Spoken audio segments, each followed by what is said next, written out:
Hello. The book that I will be giving a book talk on today is I guess you could call it picture book. It's more of a comic book, sort of. Picture book for young adult literature, maybe we could say. And it is called American Born Chinese by Gene Luen Yang. This book is one of those books that has three different stories, okay? So our first story is kind of a funny, tough-to-believe, way out there story. It is about a monkey king, okay, that was living in Asia back like hundreds of years ago. And so we get introduced to his life and kind of how he is at unrest or is uneasy towards his fate going forward in life. Okay, so then we skip forward to modern day, to the 2000s, and then we meet our second main protagonist, I guess you could say, and his name is Jin Wang? Jin Wang. I was right. Jin Wang. Okay, and so we meet this kid. And so he is also Chinese.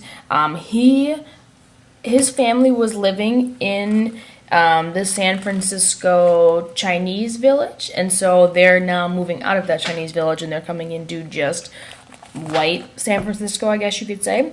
And so it is, we meet him when he is in kindergarten or second grade, and we kind of see how his struggles do go through life being Chinese during that time in San Francisco and dealing with stereotypes and dealing with other Asian kids that are coming and dealing with white kids who have these stereotypes against Chinese, what they hear from their parents, what they see on the news, and how he deals with all of these things. Okay, so we meet him when he's only in second grade. And then our third story is about a white person, Danny, whose cousin, wait till you see this guy, Chin Ki, comes to visit, okay? And this Chin Ki, he is basically the epitome of every Chinese Asian stereotype that we have ever heard. It's almost tough to read. That's how these stereotypes are just thrown in your face. Like, so you can even see when you meet him, right? Hello, America. So the way he talks is very racist and disrespectful towards the Chinese culture. The way he dresses, his hair, you can see his braid hanging down there, his teeth. His skin is literally yellow. So a lot of these stereotypes are just kind of thrown in your face, and you have to deal with them.